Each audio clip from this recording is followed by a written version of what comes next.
Hello, ladies and gentlemen, brothers and sisters from all parts of the world.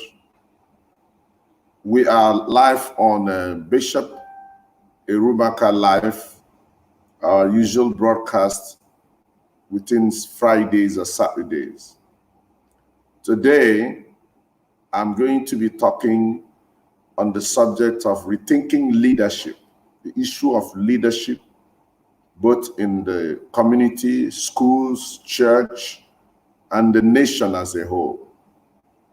And I will be doing that with some very prominent individuals that at least understand what the subject of leadership is all about.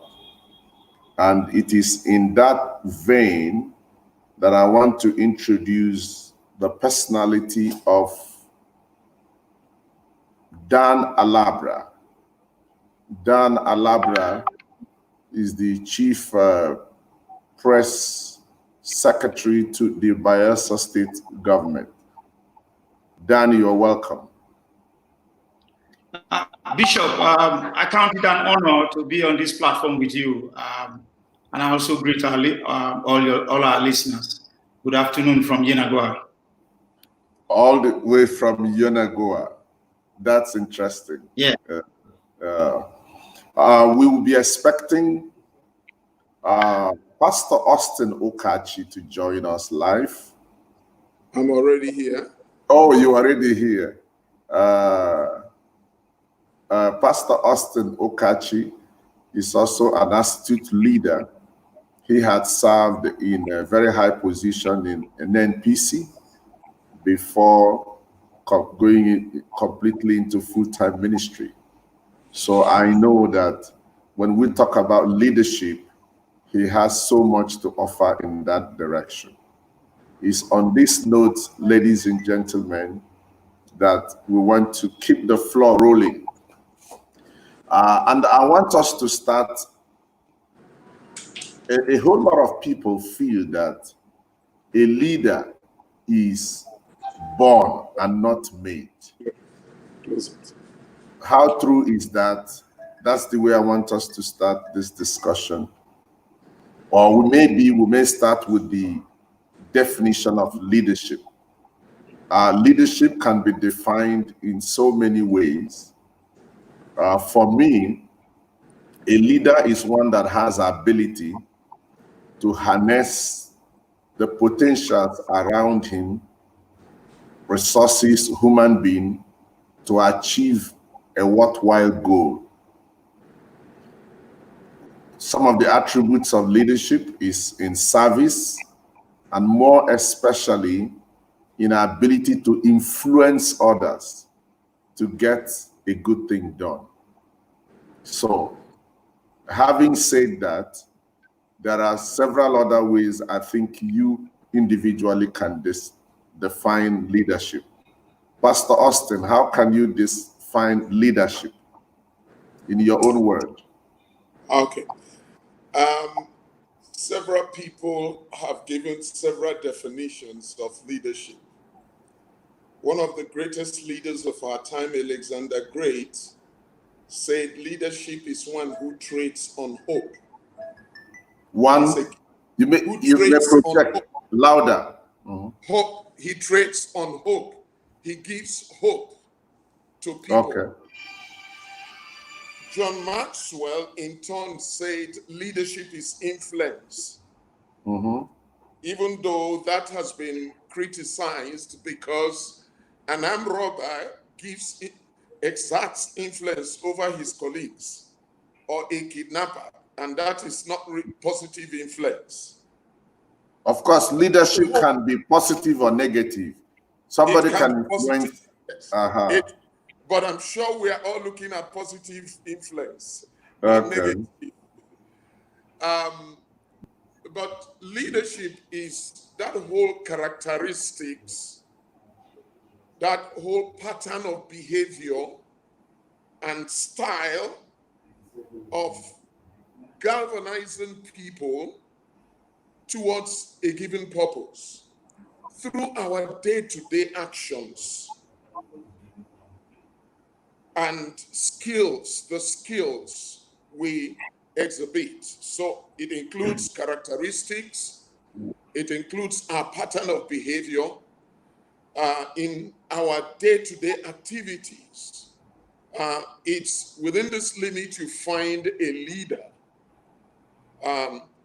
exhibiting his skills to influence people towards a given goal or objective.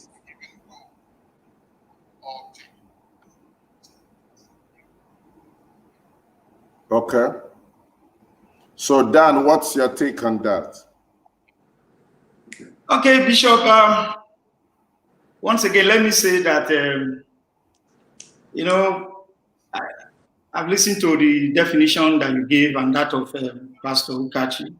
The two of you are pastors. I'm the only one that is not a pastor. It's a purpose. But I mean, I count it a privilege to be here. But let me just say that in my own way, in my own words, I will see a leader. I will define a leader as somebody who is able to inspire others to achieve a set goal. Yes. I mean, that person does not have to be the richest person among you. He does not have to be the most influential person among you. There's somebody who is able to, in the words of Pastor Ukati, galvanize others. You are able to get people to identify with a vision. If maybe you are pursuing a cause, you are able to get people to believe in that vision, and you are able to get them to see it to the end, for you to be able to achieve a purpose or achieve a goal. That is just my simple definition of leader, of a leader or leadership. Somebody who is able to inspire others to achieve a goal. Yeah, let me tell this story. There was some day that a big tree fell along Lekki Expressway. And everybody got there and got stuck.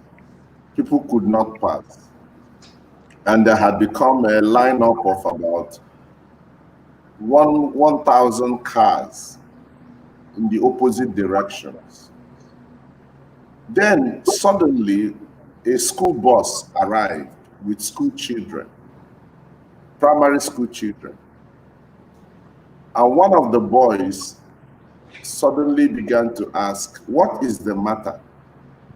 They so insisted that two of them were led by their teacher to that spot where that tree fell. So the boy put his small hands on that tree to push it. Everybody began to look at him and laugh. But suddenly, people that have been in their cars watched this boy try to push this big tree. The other person joined, another person joined, and before you know it, over 100 people had come out from their cars to push the tree, and the boy will count 1, 2, go. They will lift it and they will move it.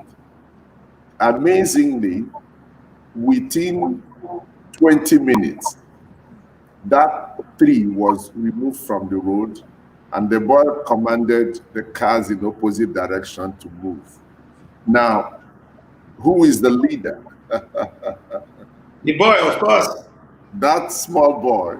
Yes, of course. But you notice, just like Dan Alabra said, he's not the most strong, he's not the most aged, he's not the most influential. Educated. But just that ability to motivate others to achieve a worthwhile goal. So that's what it is. And that's generally what we are lacking today. Every person, like I said, is a matter of influence. There are people that exert negative energy. There are others, even armed robbers have leaders. That's and true. They choose their leader according to who will motivate them, push them, even at a hard time, to do what they want to do. And that seems to be lacking in today's leadership. And that's what we're talking about today. Dan, you are well, I wouldn't say you're in government, but you're within the corridors. Yeah, you are right, Bishop. I don't even consider myself.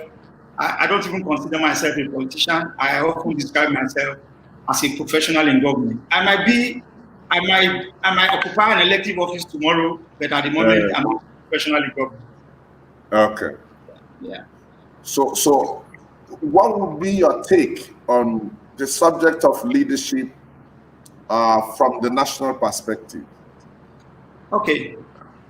Honestly, the debate about the leadership recruitment process in Nigeria has been an ongoing one. Yes. And a lot of people believe that we are where we are as a nation, as a people, and as a country because of the faulty leadership recruitment process that we have in our country. And I think this is because of the way we mistake, the proper definition of leadership. A lot of people think that those who seek power are the true leaders. Mm-hmm. And that is one of the greatest mistakes we have made as a nation. We see persons who are barely prepared for elective positions, if I have to be very definite about that, not necessarily using the word leadership position, elective position. We see persons who seek power for their own benefit, who do not seek power for the benefit of the people, who really have not really shown the basic requirements for leadership. They just seek power. And those are the people we give power to. Now, for you to be able to execute that office, for you to be able to show that you are prepared for that office, there are some leadership traits that someone should exhibit. For instance, we have also mistaken two words, which in the course of researching for this program, I found out that in Nigeria, a lot of us mistake the word compassion. We mistake compassion with empathy. A leader does not necessarily have to be compassionate, but he has to have empathy. Okay. Because when you are compassionate, you have pity on the people. Let me do this to help them. That is the way you think. But when you empathize with the people, you put yourself in the position of the people, you feel their problems, you feel their challenges, and in solving those problems, you will solve it just the way the people want it. So what we have seen today as a malaise, as a leadership malaise in our country, is because of what I said earlier, the faulty recruitment process, and even the people who get people into elective office or into leadership positions, we do not really identify some of the qualities that leaders should possess. Like I said earlier, the leader is not supposed to be the most educated person. It's not supposed to be the richest person. That is somebody who can inspire others. How many of our leaders today, in position of authority, we can really say they inspire us? So this is a major challenge that we have as a nation. And until we begin to redefine in this topic we are discussing, we're talking about rethinking leadership. Until we begin to rethink our leadership in Nigeria. Because what we thought it is not what it is. Exactly. Yes. Pastor Austin, you had him say about qualities. What are those qualities we should have been looking out for? Now, before I come to qualities, permit me to take us back to that school, to that student. Yes. I call that situational leadership. But again, what happened there highlights what you mentioned earlier on. Are leaders born or are leaders made? You can see that he came to a situation and he took the bull by the horn, exhibited what came out of him That is to say, he had traits of leadership in him. He exhibited it at that time. Now, let me come back again to what my good friend Daniel said. Now, it is said that a people get the type of leadership they deserve. A people who are corrupt tend to, through corruption, throw up leaders. They sell their rights, and people emerge who are not called to lead.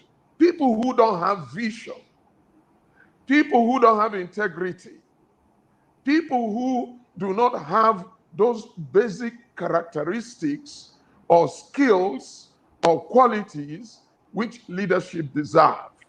Now, before I continue, let me mention a point he said. I believe that a leader should have both empathy and compassion, because empathy puts you to understand the feelings of those people, but compassion is compels you, makes you to act.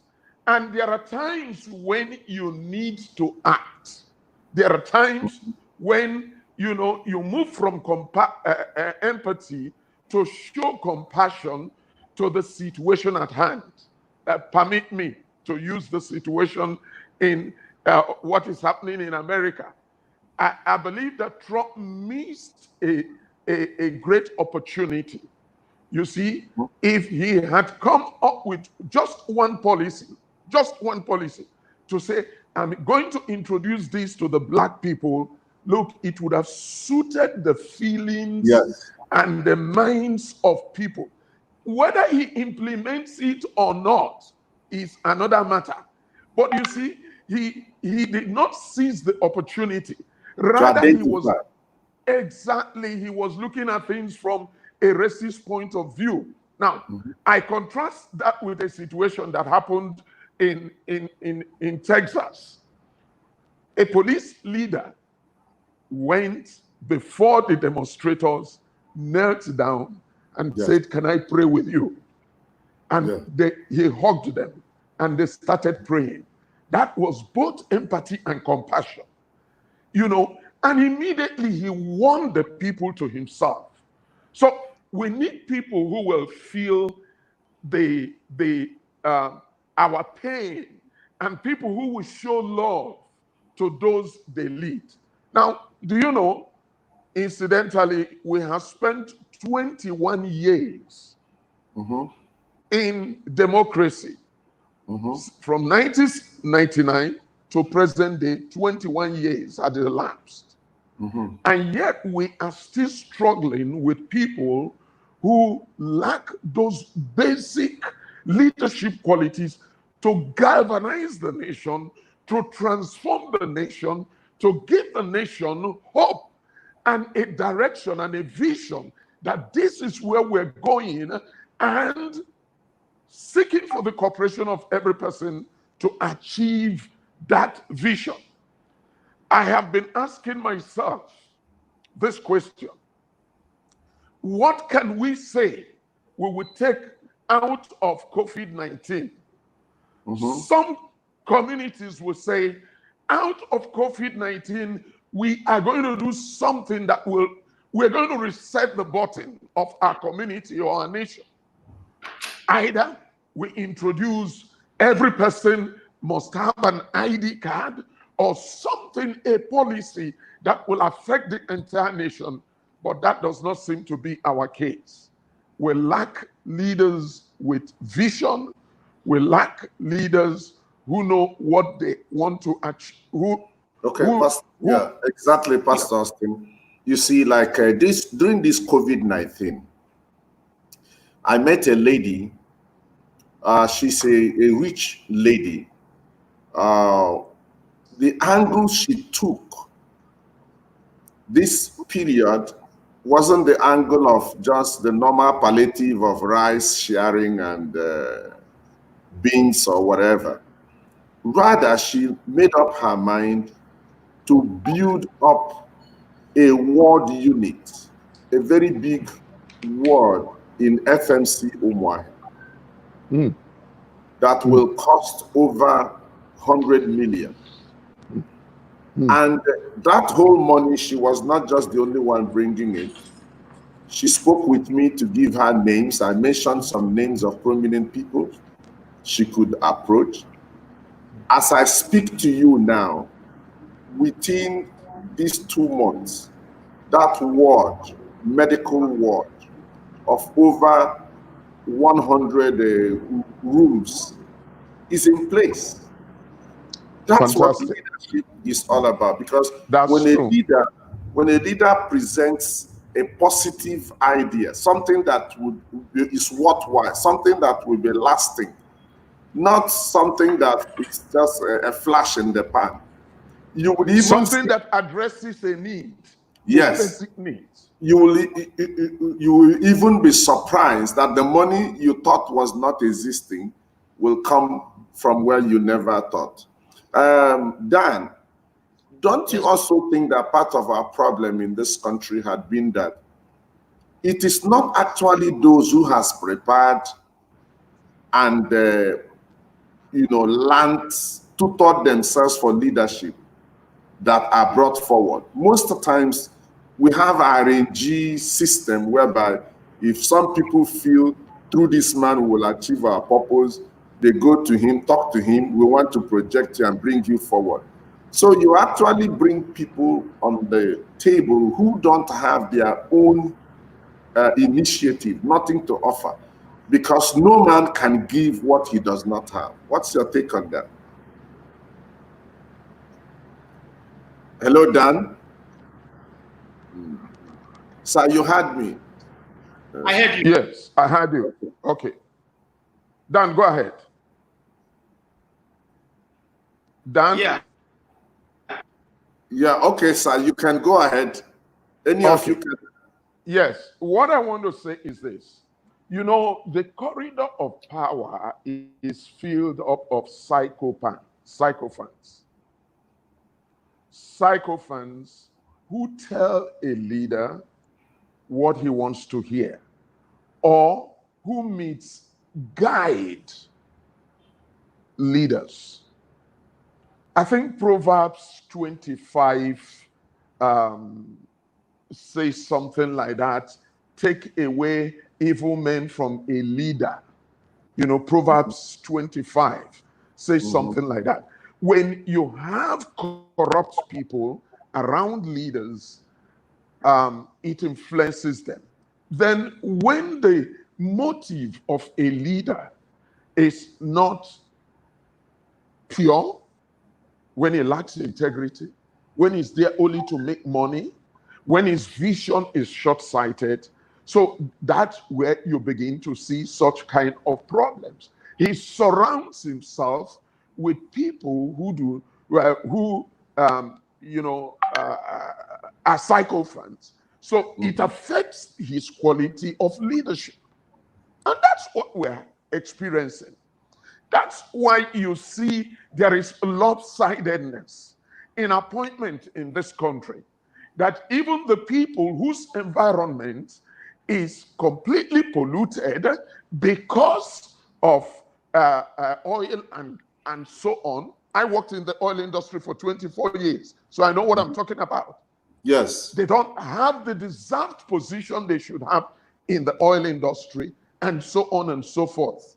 And, you know, rather we have people who do not feel the pain of what the oil industry is all about. They are the people occupying positions. And the same goes in all the federal appointments that is being made. Nepotism, lack of competence, lack of experience. It affects a lot of things. God, for that reason, you know, it affects and pollutes leadership. Okay. Pastor Ukachi has touched on one very sore point when it comes to the way we see leaders and leadership in Nigeria. Are you with me? Yes. Okay. And that is the issue of sycophancy. You know, sycophancy to me is a two-way traffic. For those of us who are in government, This is my third appointment. The first one was in Abuja, where I worked in the Presidential Amnesty Office as head of media. Then, up till February this year, I was a special advisor to the former governor of my state. Then the new governor came and he reappointed me and gave me another position. But I want to say something that I've noticed here, because I'll be speaking from experience, because I relate with leadership more or less here.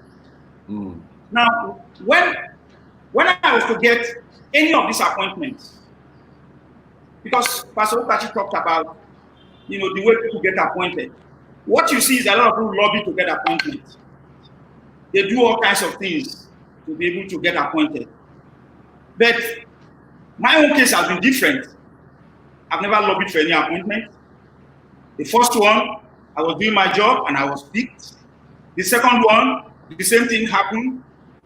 And before the former governor of my state appointed me, he invited me for a discussion. And I told him one thing. I said, Your Excellency, I appreciate you. I thank you for giving me the opportunity to serve my state. But I'm going to tell you just one thing. I will never be a sycophant. I hate to be a sycophant to any leader. I will tell you. Even though you're a first man. Yeah, I told him clearly the way I'm going to serve the state, not necessarily serving him, but I'm going to, as his appointee, I'll be serving the state. But I will not do that by sycophancy. And I didn't know that the man was even watching to see. When I left, when he was leaving office, he called me, after he left rather, he called me one day and he told me what he noticed. Because everything I told him, the way I was going to work with him, I kept to it. The same thing I'm doing now. Because, you see, when you lobby to get appointments, you need sycophancy to balance it. You need to begin to, do those things to be in the eyes of your boss. You always want to show that you are working. But when you are invited to serve and you know that, yes, you can deliver service, you don't need that. I'm not saying this out of pride, but I think that is the proper way we should really relate with leaders in this country. The other way to the traffic, I said it's a two-way traffic. One is on the side of the appointees, the other two is on the side of the appointers, the leaders themselves. Most leaders like to hear what the people tell them. Some of them are not able to differentiate or differentiate between what is sycophancy and what is the truth. A lot of people, because they want to curry favor, they come to you and tell you all kinds of things. But I tell you, until we begin to have leaders who will not like to hear the sound of their voice, who will want to hear the things that the people are really saying, our country will continue to remain the way it is. I tell you something. I read about the story of Steve Jobs, the man who started the Apple, these computers we use with Steve Wozniacki. If you read his biography, Steve Jobs was that kind of person who wanted to always, hear something positive. The moment you tell him anything that is not what he wanted to hear, you cannot stay in his presence. He had a terrible attitude problem that Apple had to fire him. When he went out of Apple, it's like he went into the wilderness. He started another organization, two other organizations actually. And he started doing well when he began to identify that his problem was really his attitude. Because a lot of our leaders don't know that the problem is their attitude. The leader is not the boss. The leader, I want to emphasize this, the leader is not the boss. The leader is a team player. And a servant. He's a team player. He's the servant. The leader is the person. It does not really matter whether he's the one that is in front. All he wants to see is that let this work be done, whether I'm behind or not. And that is the kind of leadership that someone like Nelson Mandela advocated. Somebody like Nelson Mandela, he would rather want to take the back seat, let others be on the front. But at the end of the day, let the victory be for everyone. Yes. So our leaders need to begin to actually have a rethink, just like we are talking now. I wish some of them are also listening. We are also leaders in our own right. But we are talking about those who influence policies, especially in a country like ours. They want to be the boss. They don't want to be the servant. In Nigeria, we have a few of them, but I will not begin to pick them now because, I mean, it's a matter of perception. My own perception might be different. But I've seen quite a few, including the current governor of my state. I see him as somebody who empathizes. I see him as somebody who wants to do what the people want. We should have leaders like that, even from the very top. What we have in our system today is an inverted pyramid. The base, you have a lot of people who know what to do, but at the apex, you have people who do not know what to do, and they do not want to even come down to the level of the people at the base who have all the skills, who have the ideas, who even have the vision that they could align with that of those at the top. So I think it's a major challenge that we really need to look into. Yes. Exactly like what we are saying.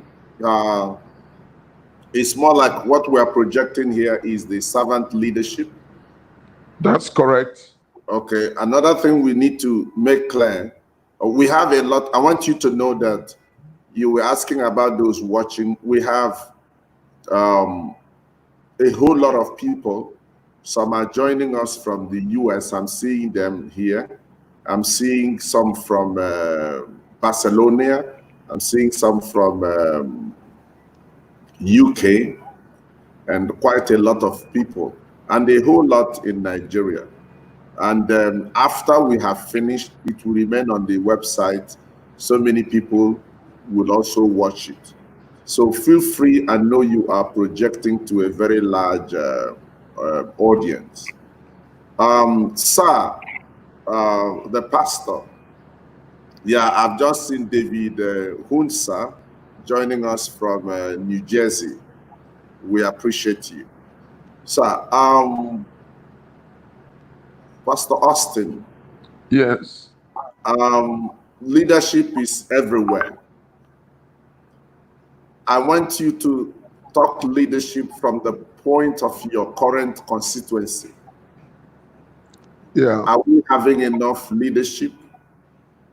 Yeah, in fact, that's a very important question because I wanted to touch on that. And it is the fact that leadership is needed in the home and in the church. Because it's one thing to accuse our leaders at the political front of wanting to be the boss instead of the servant and a team player. In the church, we have similar challenges. Where we now have hero worship. Exactly, we have hero worship in the church. We have people who believe, I started off this ministry and the end, the Alpha and the Omega, who believe that they shouldn't build up a team, who believe that their word must be the final word. Like Daniel said, a leader is a team player. So there must be a team. Yes, there must be a team.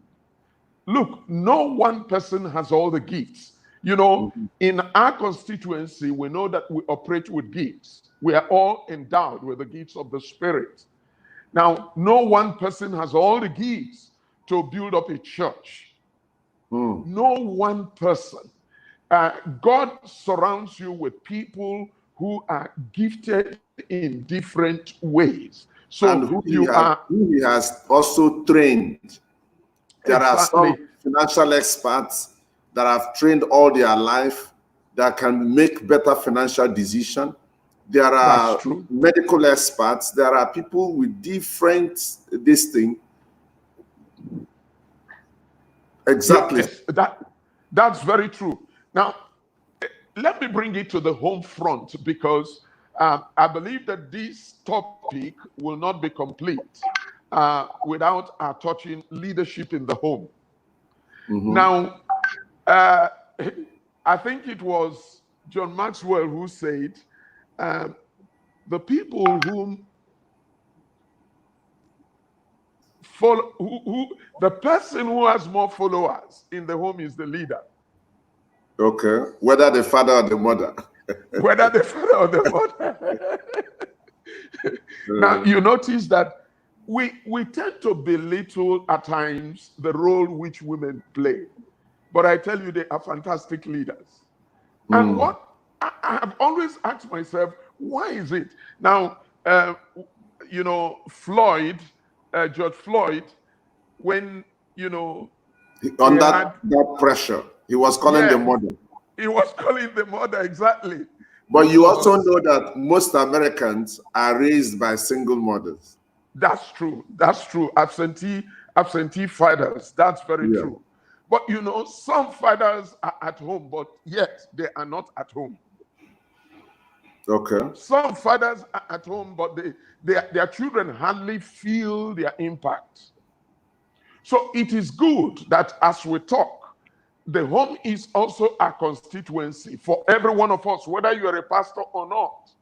It is good that fathers assume or take responsibility of their leadership role and play their leadership role and know that they have a role to play, and the mothers also have a role to play. It's okay, let me important. ask. Let me ask, is it because fathers are bossy at home that is making them lose the grip of leadership? Or is it that they are absent, you know, out there in the field to get the money, do the business, run around, get things done? Just their concern is more about bringing money. Because what you said, a whole lot of fathers are losing that. But maybe the woman is more accommodating, more discussional, more suggestive, or whatever. Why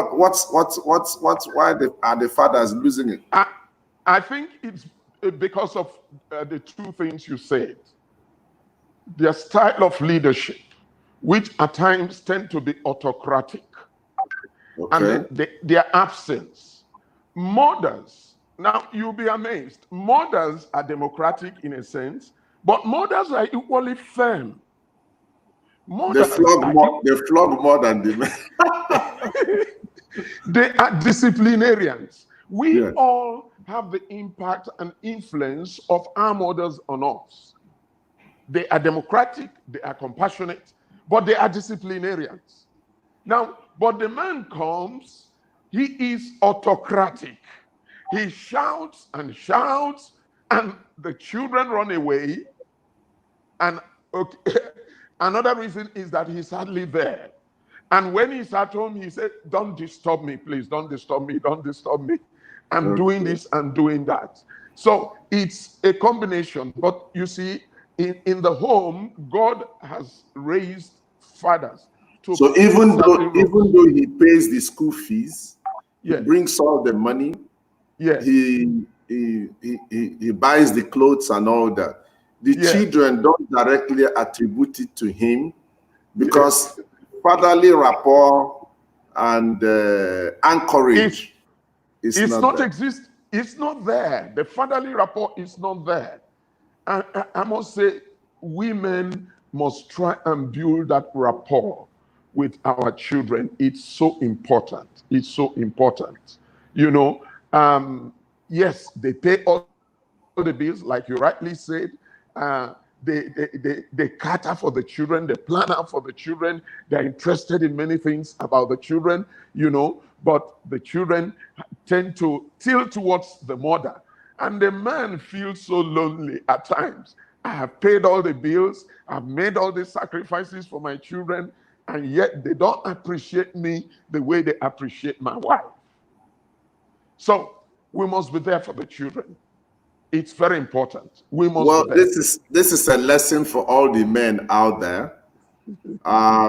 You will find out that a man paid school fees for the child of 70,000, and the mother added 5,000 to complete the 75,000. What the boy tells everybody is how my mother suffered for me when I couldn't complete my school fees. My mother went extra mile and brought 5,000. Sometimes too, the women rub it into the children that, you see, I'm the one following you, I'm the one doing this.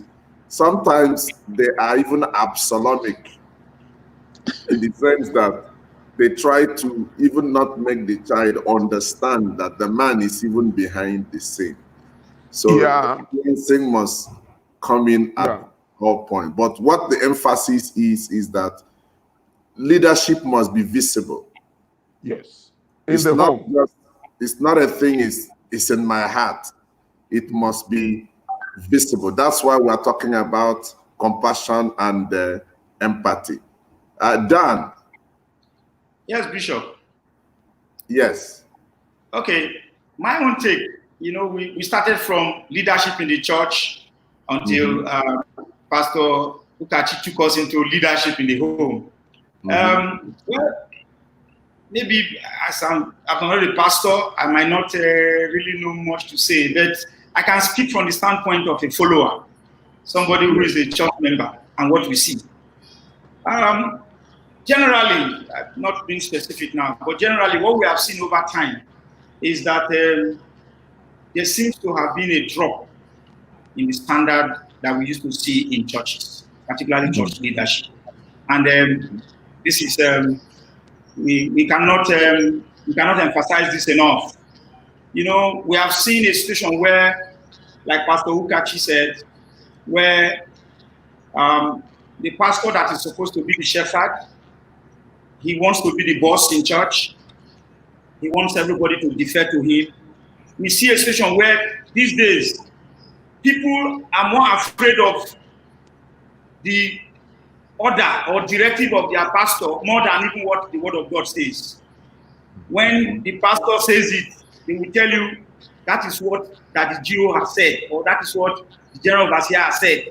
Sometimes people don't even want to know whether it is consistent with the word of God. Even when what he says contradicts the Bible. The word of God, yes. We've seen that a lot. And it's part of the challenges we also have in church leadership today. That is, you know, we are beginning to see the lowering of standard in the church. And it's very worrisome. Now, when you talk about leadership in the home, you know, I believe that, of course, God has given men the natural role to play as head of the woman and as head of the home. But the man, that is, I want to use my own experience, you know, to talk about this. The man should be able to strike a balance in being the head of the home and in being a loving father to your children. Because if you always see yourself, I'm the head of the home, nobody can challenge my authority. You find out that you become a boss and everybody becomes afraid of you. You know, there are men who, even their wives are afraid of them. Yes. Some men go out, when they are coming home, everybody is like, you are cautious. What have I done that the moment the boss comes in, you know, he will find one fault or the other? Everywhere is quiet. Everywhere is quiet. You know, I do not relate. My father was like that anyway, but I didn't take that from him. I see myself as a leader in my house, and my wife is a co-leader. Our children, they are part of the leadership. But somebody must be in charge. And I am the one who is in charge. When it comes to taking responsibility, I take the responsibility. And I do not see it as being favored to every other person. I believe that the man should be able to support his wife to also stand on her feet. I support my wife in her business. Anywhere she's lacking, if I have the financial resources, I support her. I try to ensure that she's also standing on her feet. Because one basic leadership trait that you must have is to be able to replicate the qualities that you have as a leader in those who are following you. A good leader must have followers that are ready to also do what he. Yeah, Pastor Austin. Yes.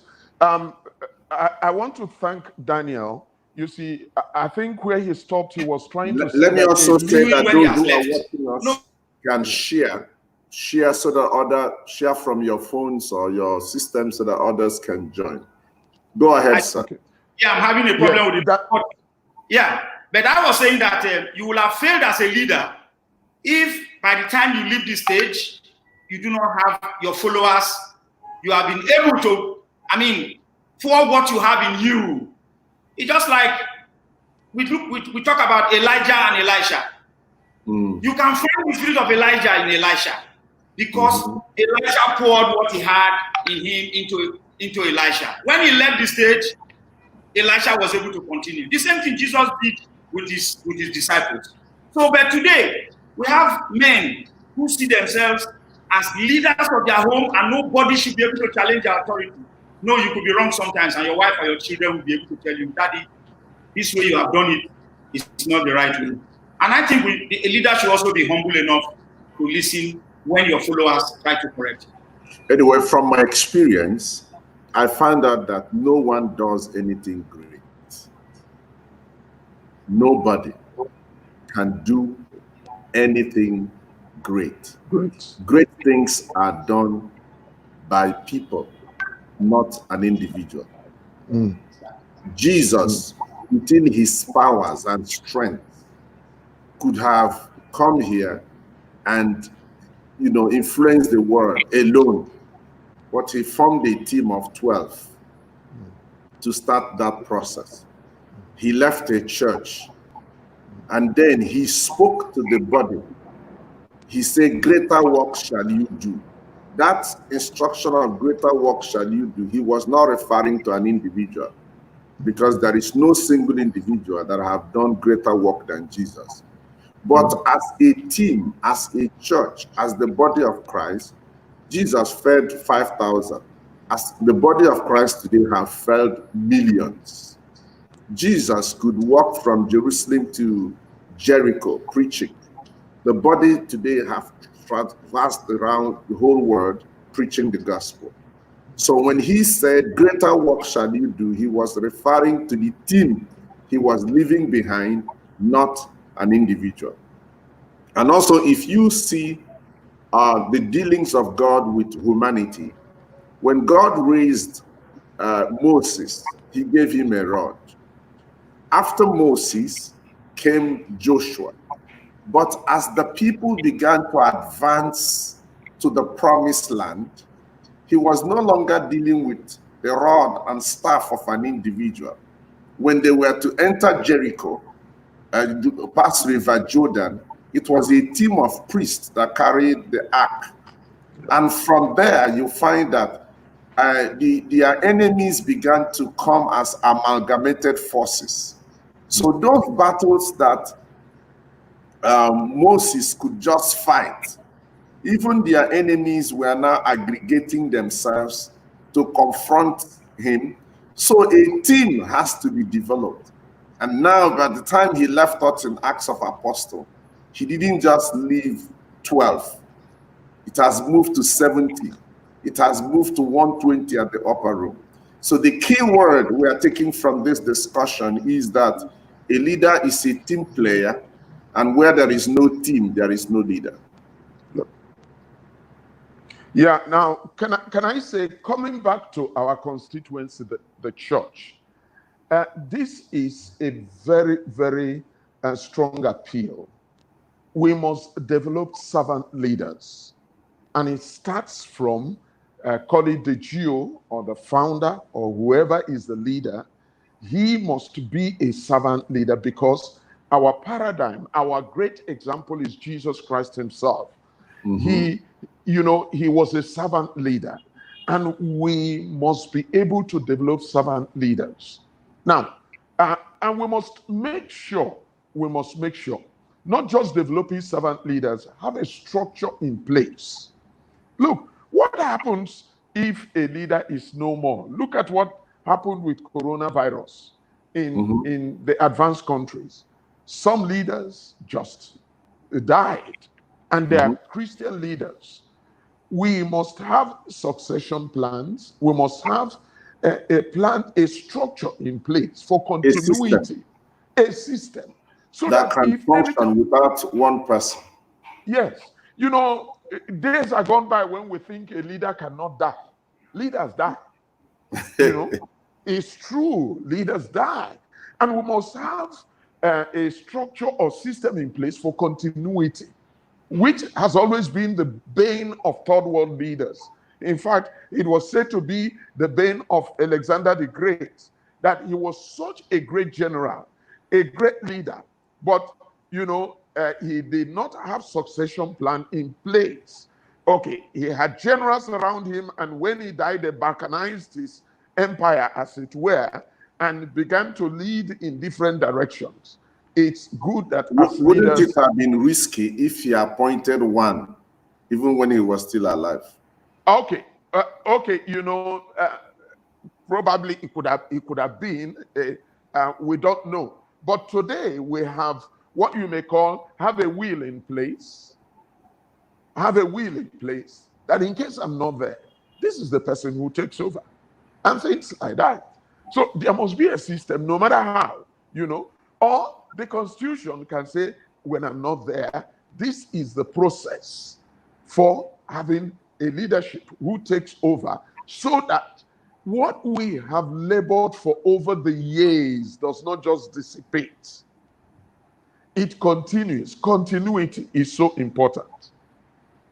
Okay, Dan Alabra, what would you say about community leadership? Because this is the place that actually we should, like a nursery, where leaders can be developed. Each time people want to contest for local government election, it's all the politicians who are in parties and all that. But these people should have been developed as community leaders. Then we can now project them to serve us at local government level. There are so many people that have not shown leadership in their community, but who wants to lead a state? If you read the Bible, you will discover that you build precedents, or you build profile. Take, for instance, how God raised David. David was a leader leading sheep in his father's house, making all the sacrifices a leader can make.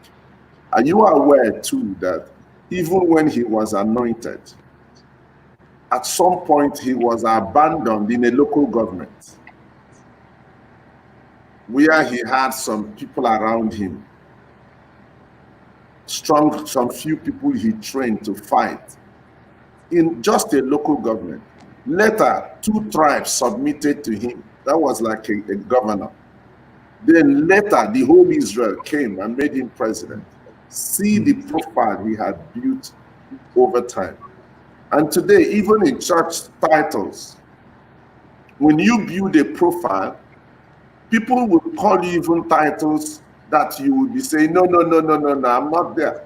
People will call you bishop when you are not yet a bishop. Unlike somebody who will even hire and pay people to call him bishop. And even when he's ordained a bishop, nobody wants to call him bishop. And he will say, each time you call him, say, point of correction, add my title. So you see, when people don't build profile, the cap doesn't fit. And this profile should be built right from community leadership to other forms of leadership. Yeah, Bishop, you are very correct, and that brings us to where we started this this discussion. You know, we said at the beginning, I think Pastor Kachi specifically said at the beginning, that a nation, a people, get the kind of leaders that they deserve. You know, if you look at our communities today, the issues we complain about at the national level, these are the same issues we find in our communities. Yes. And what are some of these issues? For instance, when it gets to the time of politics, that is when you begin to see the attitude, the real attitude of community leadership. These days, what you see, or from time, what we have seen is that community politics is monetized in such a way that it goes to the highest bidder. Who has more cash to throw around gets into position of community level. Yes. So, because you have the syndrome of the highest bidder gets the position, you see the same thing happening outside the community. You know, in the community, that is where you are actually supposed to have the proper recruitment of individuals. If you talk about integrity, the community is supposed to know those with integrity. Those who have leadership qualities to even represent the people from the community level, you are supposed to find them. But these days, because politics has been so much monetized, a lot of other things have come into play. You find out that the real things that we should be looking at, they are jettisoning. So, our community leaders themselves, they also need to search themselves. They also need to look at the way they approach the selection process of leaders. Because whether you like it or not, it is persons that emerge from communities that eventually go to leaders at whatever, whether at the House of Assembly, at the National Assembly, or even as president or whatever level, whether ministers or whatever. So we need to also, as a people, begin to redirect the challenges that we have identified. We need to redirect them even to ourselves at the community level. That is my take on this issue. Can I say something on this? Yes, sir. Yeah, yes. You know, I attribute it to the problem of values. The values have changed dramatically. You know, many years ago in our local communities, now they were poor, but I tell you, they stood for very strong values. They saw somebody who was bad, they say, no, this person will not lead us. He will not be our leader, no matter what. Because the value system those days were very solid. But I think the element of materialism, the element of greed and money has really distorted our value system. I wouldn't call it hunger because there was hunger in the past. There was hunger in the past. But, you know, in our communities, they will say, no, no, no, no, no. This is the situation. We want someone who is morally, you know, who has integrity, who has character to go and represent us. But today, once they see the money, you know, they sell their conscience and all kinds of things would happen. And when you have distortion of value, when a people are willing to mortgage their conscience, then it creates the room for people with lack of integrity to emerge. It creates the room for people who are not, who don't have vision to emerge. And once you have people who don't have vision, people who lack the integrity, people who are not after good leadership, once they emerge, it creates a problem, be it in the community or in the state or at the national level. Yes. I also would like us to recap an aspect. Maybe we dived into it a little and forgot it. That's the aspect that in influential leadership, you influence people by service. I was in a home and I saw these two brothers. The senior brother was always beating up the junior one, trying to tell him, I'm your senior. I'm your senior. You don't respect me. You don't do this. You don't do this. So I called that senior boy by the side. I was in their home just to spend like 3 days. I called him and I told him, do you want this your junior brother to always respect you and look up to you? He said yes. I said, okay, you are in a higher class than him. Today when he comes back, learn to help him do his homework. Let there be a value you are adding to his life. That's true. Because leadership is a ladder where people climb from where they are to the next point they want to be. And whoever provides that ladder, they will naturally lean to that person and respect the person. It is not by beating this your brother that you prove to him you are his senior. Prove to him that the mathematics he can't solve, that you can solve it. Prove to him some other things. And exactly when he started doing that, do you know, his brother will now, when there is meat in the soup, the junior will wait for him to take first because it's value. Leadership is about adding value both to an individual and to an organization. Yeah, that is very true.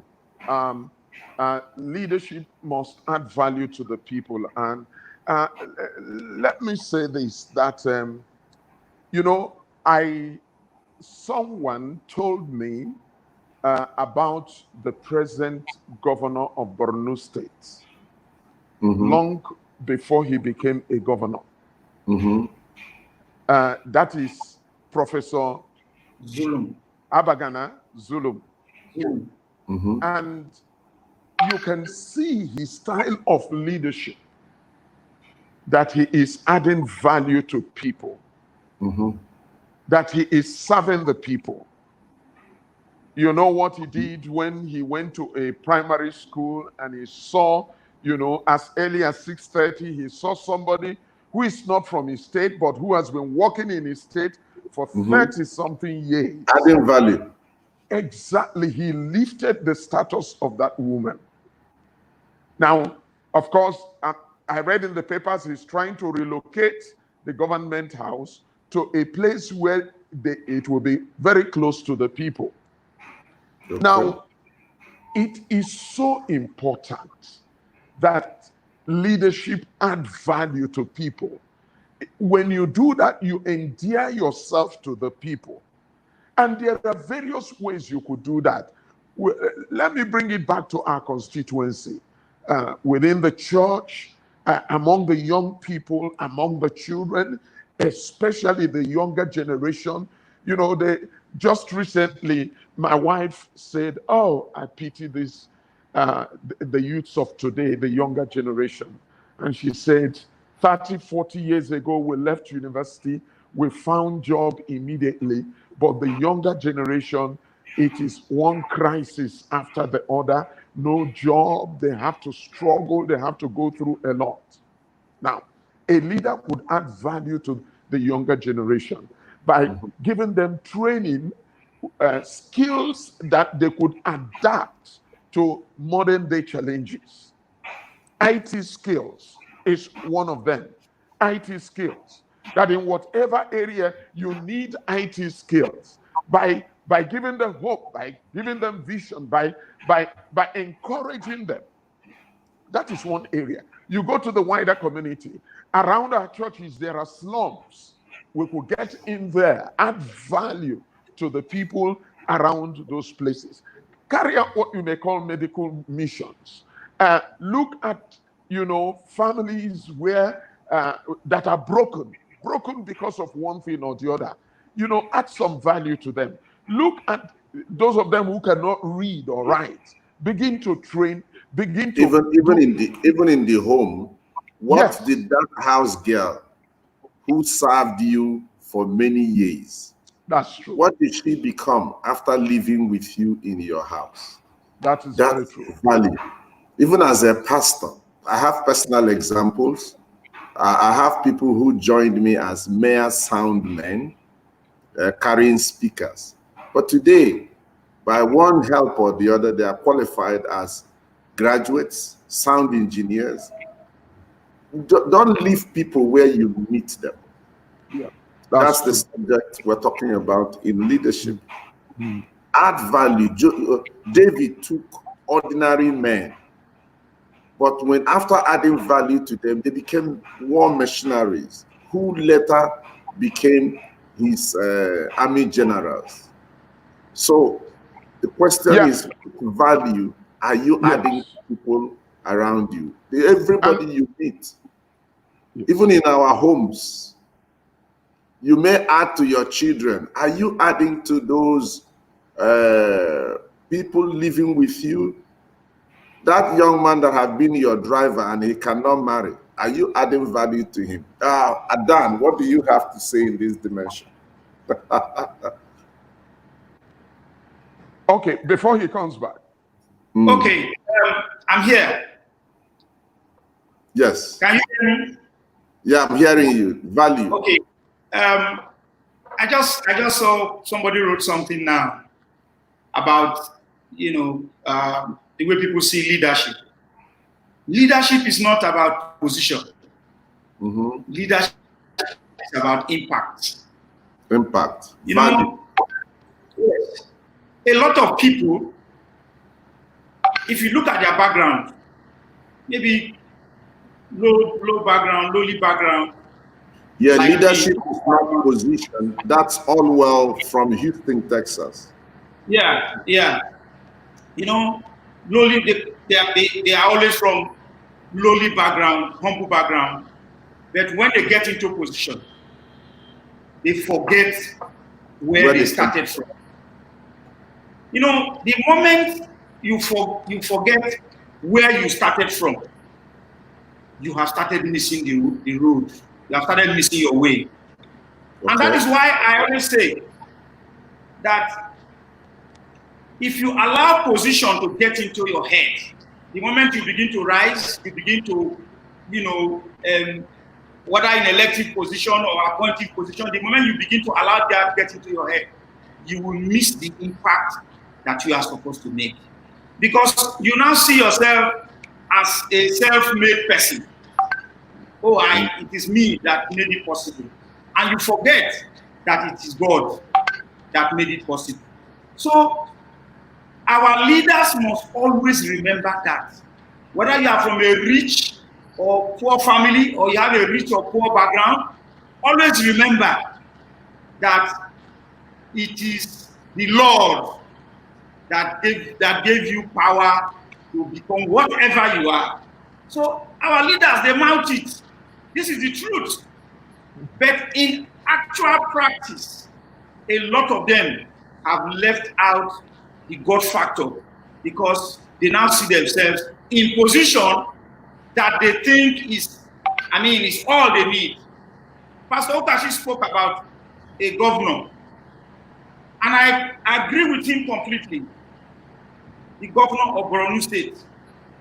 That is also a man that is setting the pace in terms of governance. If we begin to identify people like that in our country and others who call themselves leaders, look at the way some of them, use that office. They use it on behalf of the people. I believe that. Okay, I think also. Okay. Yeah, can I add this? Yes, sir. I have found out from experience that one of the great ways you add value to people that is enduring is through enabling. But the way we are at the moment, Go ahead, sir. Okay, is by enabling them to acquire skills and educating them, the privilege of skill acquisition and education. Look, education lifts a man. Skills lift a man. Because with skills, you have made a man for life. with the privilege of education, you have, given a man an opportunity to live forever. Now, let me relate this to the national level. Look at what, is happening to the Almajiris in our nation. Now, I feel so emotional about the Almajiris because, you see, I grew up in the north and I know about the Almajiris. Now, about the same time when they were being tossed from one state to other and being disowned by their kinsmen, their brothers and their sisters. Parents. Yes, by their parents. One of them made a comment. He was an Almajiri, but he said, an Igbo man took me up, sent me to school, and educated me. And today I am what I am. Sure. Can you imagine it?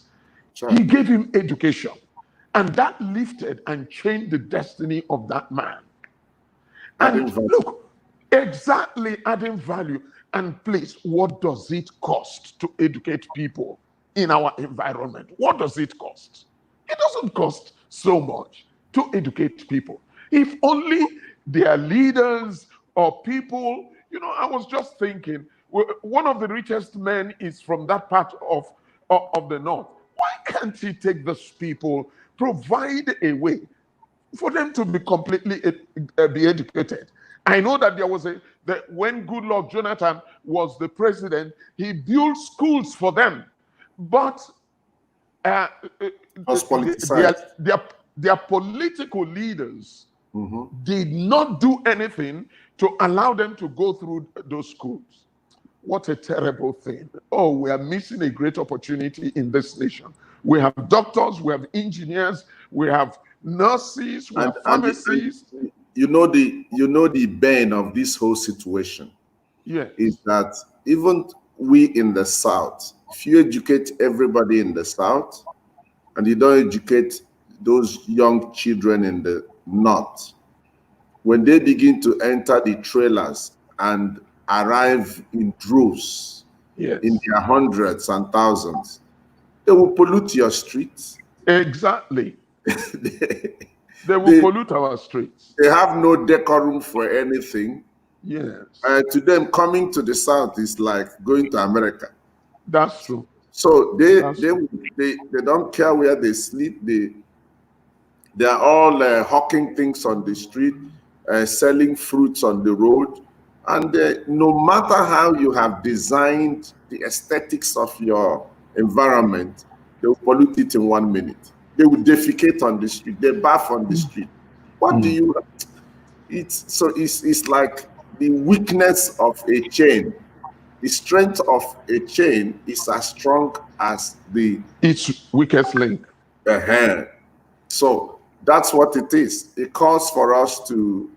But let me also ask you, any of you, we see them coming a lot to the South, and there is. To some point, so many people are feeling it's a matter of security this time around. Do you really see it as a matter of security or just people striving to make a living? Looking for green pasture? Well, it could be both. Because the North have really failed them. Yes, it will be both. It will be both. Like you say, look, hunger is a terrible thing. If you are hungry, you look for anywhere you will get food. If you are hungry, you look for anywhere you will get food. So we cannot rule out that fact that some of them are driven by hunger. Because let's not forget that even research that was done many years ago had predicted that because of the desertification, a lot of them are going to move down south where they will find subsistence. So in one sense, it is hunger. But in another sense, you don't rule out the fact that some of them are being, manipulated and sent down south to constitute a menace. You can't rule that out. Some of them are not even Nigerians. Yes, exactly. Some of them are more like Fulanese from other parts of West Africa with either Arabicization agenda or whatever. Yes. Okay. Okay. What I think is that the migration of these young ones, the young ones we call the Almajira into the south, could have been, maybe purely for economic reasons. What Pastor Ukachi calls, because of maybe hunger pangs pushing them to get to where they want to get food to eat. It could have been for purely economic reasons, but for the situation with the herdsmen, it couldn't have been a security issue. But when when you look at what the herdsmen have done over time, I don't want to begin to say maybe herdsmen, but I want to say herdsmen generally. If you look at the attitude of the herdsmen, where they want to grab land, any place outside their own region or outside their own area, and they want to do it by force, such attitude created the fear, particularly in the South, that this deliberate attempt to push these young ones who are like more or less their army to come into the South in preparation for a jihad. So whether we like it or not, some of these claims could be true, even though till now we've not seen it happen. But I mean, our people say that when you are bitten by the snake once, when you see the rope, become very careful. So because of the attitude of the herdsmen, they kill, they take farmlands, they do anything because of the cow and their cattle. People became afraid. So I don't think it's a misplaced apprehension. I do not think so. Because we have seen in some states, particularly in Delta State, you see what is happening. Communities have been attacked, by herdsmen. They kill individuals, and Delta is in the heart of the South. We saw what happened in some other states, even in the Southwest. So the outcry, particularly from the Southeast, that we are seeing, because like the Southeast became a target for this Almajiri to begin to migrate to the Southeast. The way it happened, it raised a lot of concern, and I do not think those concerns are misplaced. You are completely correct. Well, it is not a hidden fact that many of them are not even Nigerians. Yeah. Many of them don't even speak Hausa. Some of them speak French. So it's a situation whereby you just keep the border open, feeling that you need to move people from Futajelon, from Ivory Coast, everywhere to increase the, Fulani population. It's all a shame, and if we don't all look at it from that point, we may be missing an obvious fact. Well, it's been a wonderful time. We have had a lot of people participating. We now open the platform for questions. In case you are watching us from anywhere and there are key questions you want to ask, you can bring it forward. These great gentlemen in the house will be able to do justice to the question. Sir, having been in the oil industry, what do you think our leaders have done better with our oil than they have done? I remember in the days of the oil boom, Gowon himself said that Nigerian problem was not money, but how to spend it. Okay. I remember several years ago, I went to Hong Kong and I saw a beautiful country. And history have it that at some point, Nigeria gave money to Hong Kong. Why? And I know before any doom, there would have been a doom. What would have been done better with our oil? Okay. Let me put it this way. If only we had allowed our refineries, let me start from that point, to be managed by competent hands, our refineries wouldn't have degenerated the way they are. Look at, we have refinery in Kaduna, we have in Port Harcourt, they are not working. Don't you also think they are too gigantic to function? No. When I was in the oil industry, I visited one of the largest refineries in Africa is in South Africa. It's been there for close to 60 years and it's still functioning. This thing is all about expertise and competence. It's not the size, because things are automated these days. It's not. And of course, we have a population to take whatever they could produce. Yes, we have a population. But again, because you put wrong people in wrong positions, because of corruption, because of incompetence, because you want to reflect federal character, there was mismanagement. And today, our refineries are a colossal waste. Moribund. And when Obasanjo came, he wanted to sell off those refineries.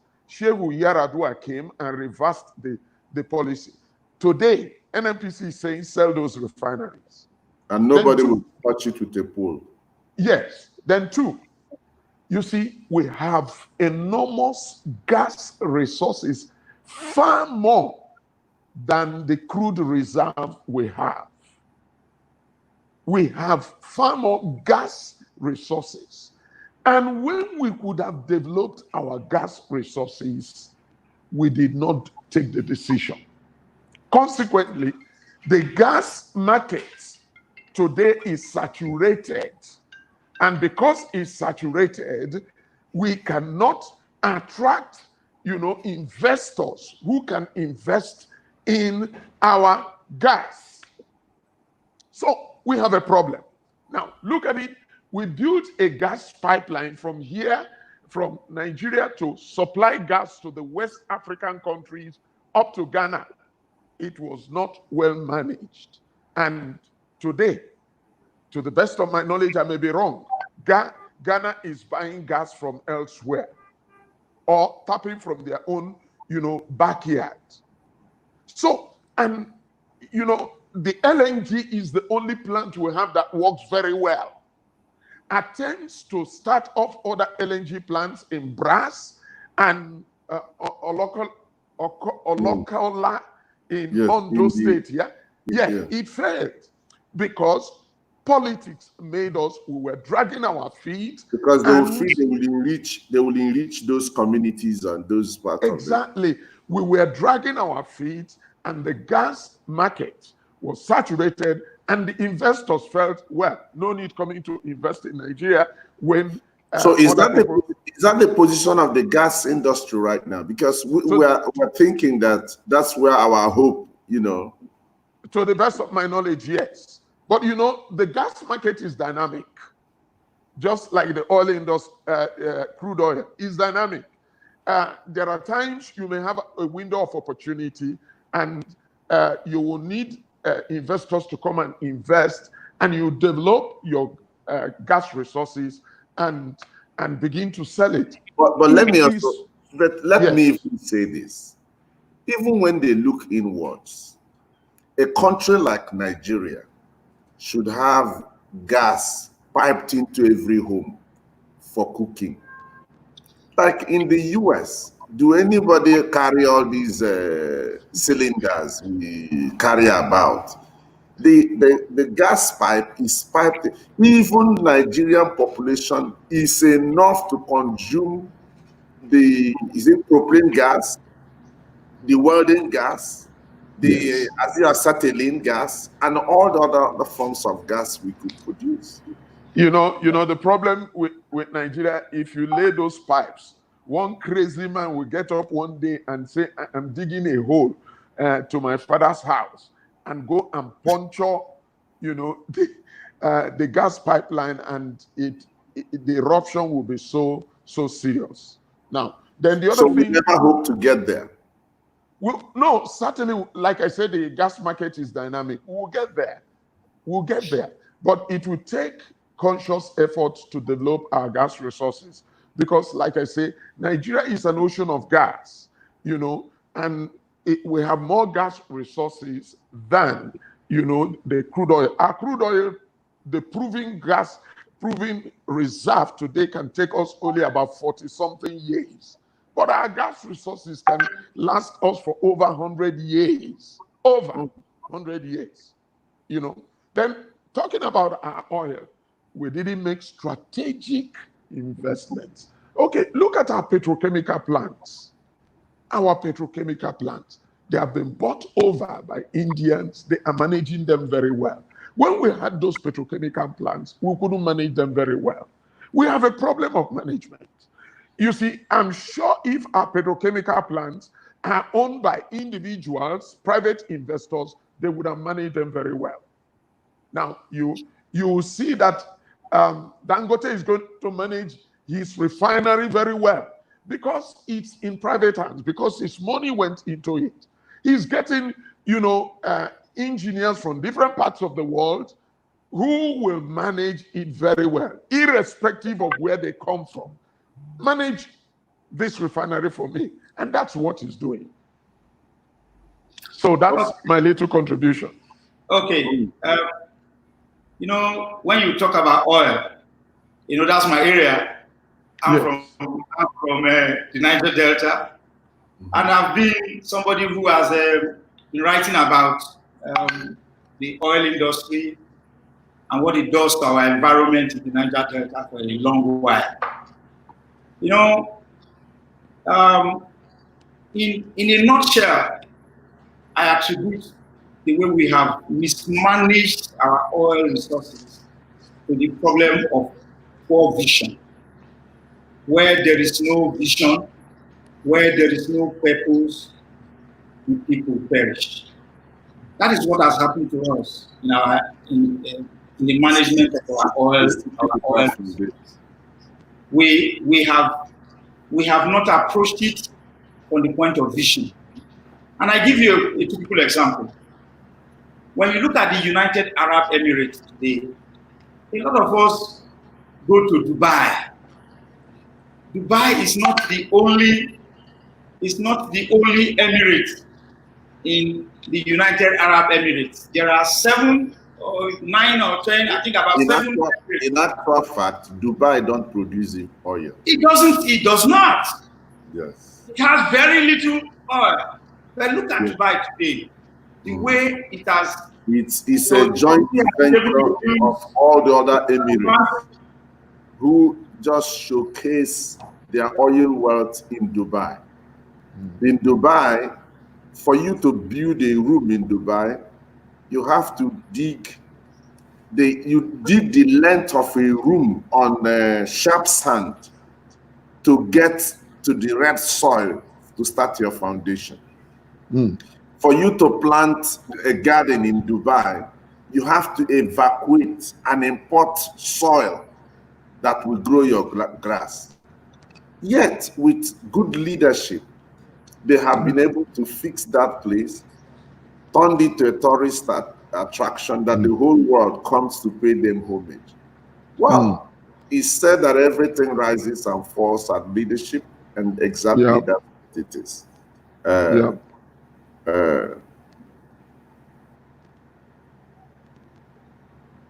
You know, Daniel, so sorry. Part of what we are suffering from is the bandwidth. Is the problem. That's where our resources could have gone into expanding the bandwidth in this country and expanding, you know, the communication industry so well, so that in every part of this country, we would have had very good telecommunication system. But I think the COVID has taught us a lesson. And that's why you see all the various states that used to put obstacles for the laying of communication cables to their various states are now lifting it and telling the telecommunication companies they can now come and do a great work in their environment. Well, another challenge it's the leadership in Nigeria. We can take questions now. I also think that we spend too much in the paraphernalia of governance, whereby a governor has too many aides, too many vehicles to service the offices, the appurtenances of office and the rest of it. Instead of our thinking of how to invest this money to build a nation, build an economy, we use it for frivolities. A situation, you would build a hospital with 500 million, then do the opening ceremony with $1 billion. So that's the challenge. On our final, what do you say about that? Well, for me, a lot of, at least I have an understanding from the inside, and I can tell you some of the reasons why you see governors, for instance, they have many appointees. You see, politics today is seen as yes, as an opportunity to be rewarded. Appointment, more or less, is seen as an opportunity to be rewarded or to be settled for the work you have done. And you know, when it gets to the time of appointment, for instance, in my state, we are here to appoint commissioners. Anytime from now, we are going to get commissioners and other maybe special advisors. But you need to see the jostling. There is always a serious jostling by politicians. Horse trading. Sorry? Yeah, a lot of horse trading goes on. And politicians see these offices as an opportunity to take care of the boys, more or less. It is time you have to give job to the boys. So, if you come and you say you don't want to do it, they will tell you no problem, we are waiting for you. The next election will come. Because the people you abandon now, they'll wait for you. So the only way you can begin to reward some of them is to give them appointment. I don't really agree with that. It's a system that we have found ourselves in. Even as I'm here, I don't agree with that system because, like you said, Bishop, it's a drain on our resources. It's a drain. It's a drain of business. It's a drain on our resources. I'm not because I've already been appointed. But I think that states, maybe states can decide to cap. In our state, we are trying to do something already. The new governor came and he had to try to reduce the cost of running the bureaucracy in my state. We used to have 32 ministries, but he has cut that to 21. So we are not going to have 32 commissioners. We are going to have only 21 commissioners by the time he appoints commissioners. He has said it from the onset that he's not going to run a large cabinet. In the last government, we had over 1,000 appointees. But this man came and he said, I'm not going to run a large administration. Yes. And he has kept drumming it into the ears of the political leadership of his party. So everybody has come to accept that since he has cut down on the bureaucracy, he also had to cut down on his appointees. Because at the end of the day, you need to conserve funds that you are going to put into development projects. So, but I think it's something that we need to address as a country because it's a general malaise. I'm only being specific about my state because, like I said, I had an interview published today in one of the national newspapers where I said that my governor came prepared for governance because he has passed through different levels of leadership positions, from appointing to electing. So he had a clear vision of what he wanted to do for the state even before he mounted the saddle. So it all boils down to the issue of the recruitment process. How prepared are persons who take up positions? You have persons who take up positions of governance who want to use it to settle people. And that is why you see all kinds of things happening, all kinds of corruption you find in the system.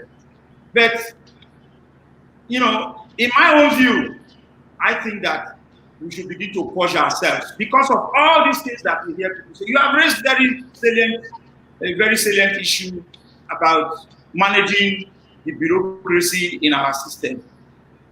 I think it's a general problem that we need to address. Well, it's a situation. If government is not developing other areas of employment like agriculture, like education, like medicals, like, you know, just open up the tourism.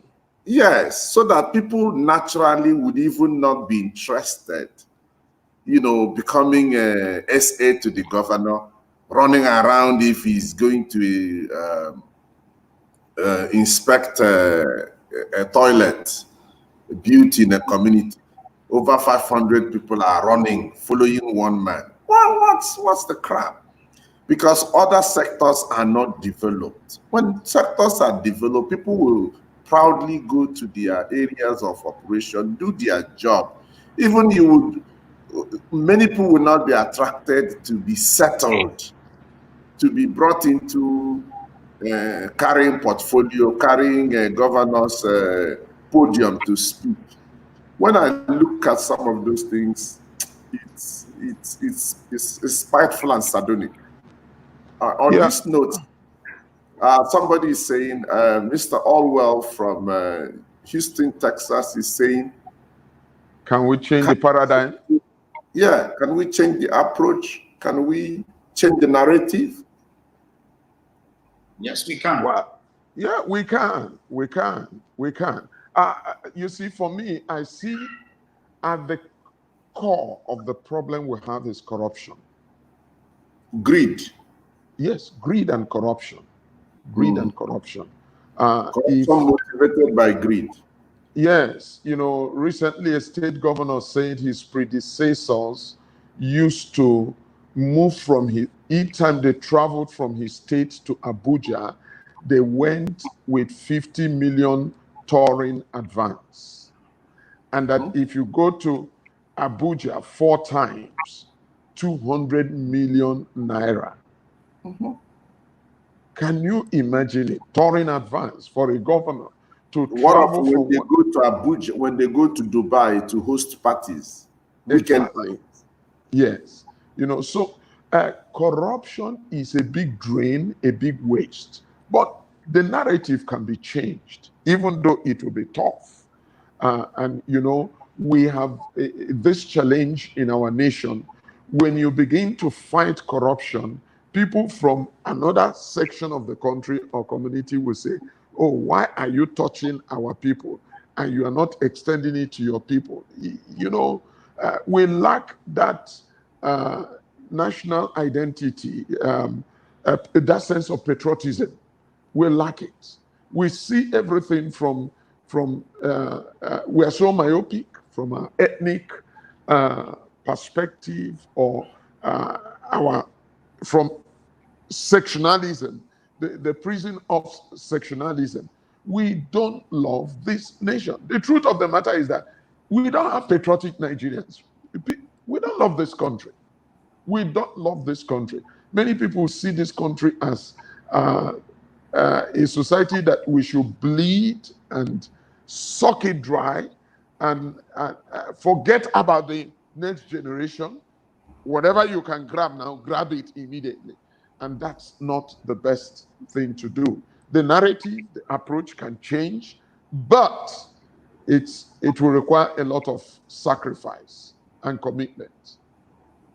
Well, my take on a final note is that the greatest problem to this country is greed and avarice, to the point of, you know, people becoming kleptomaniacs. They steal what they don't even need. I was in a Protea hotel in Port Harcourt, and I saw a bottle of drink the size of ever wine. So they told me that that bottle of drink sells for $250,000. So I asked them, do people ever drink it? The man told me, come here in the next 1 week and see if you see a bottle. I was wondering, would somebody who makes his money spend $250,000 to take a bottle of drink? And he told me that the politicians come here to drink it with their girlfriends. You see the kind of wastes. Those politicians in their compounds, village compounds, homes, there are people that cannot pay school fees. There are people who are dying without paracetamol in the nearby primary health care facility. So it's all greed and senselessness. Maybe they are recovering from poverty. You know, when you take a poor man and make him, he sees too much money, he doesn't know how to manage it. It's like a boy from a very poor home comes to your house. Eating fried egg would be a big thing for him. But some other children who have been raised eating fried egg, that you fried an egg and dodo is not a problem, it's not an issue. So the greed, the avarice is something that God will help us. So finally, sir, leadership is spiritual. Leadership is spiritual. That's why for us to raise leaders, we also think about people that know God.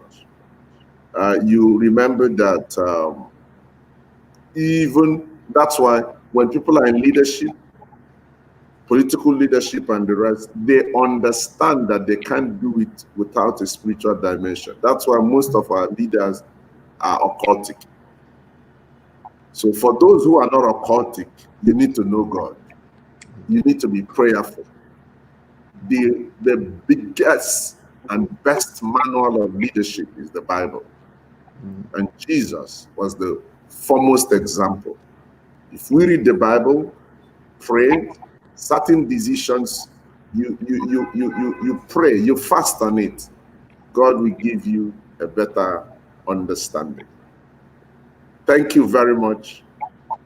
It's been wonderful having all of you come around. Dana Labra, you spared a lot of time from your tight schedule as the press secretary to the governor to be with us. We appreciate you. And my big Oga.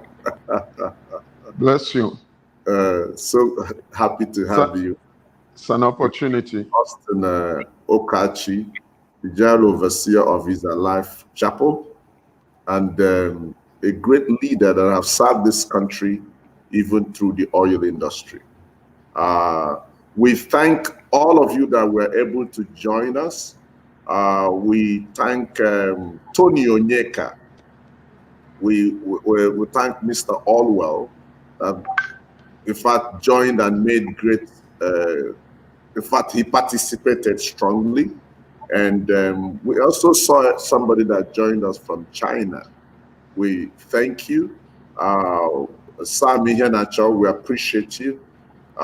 We thank Meku Dago, Francis Sudago, and so many of you that Barnabas Walker, you always join us from Barcelona. And the rest of you, somebody joined from Canada, we appreciate you all. We are talking leadership, and we hope that this discussion will get to the right quarters. And let's go back, implement leadership in our homes, in our communities, in our churches, and in our nation. God bless you for watching. Thank you very much. Thank you.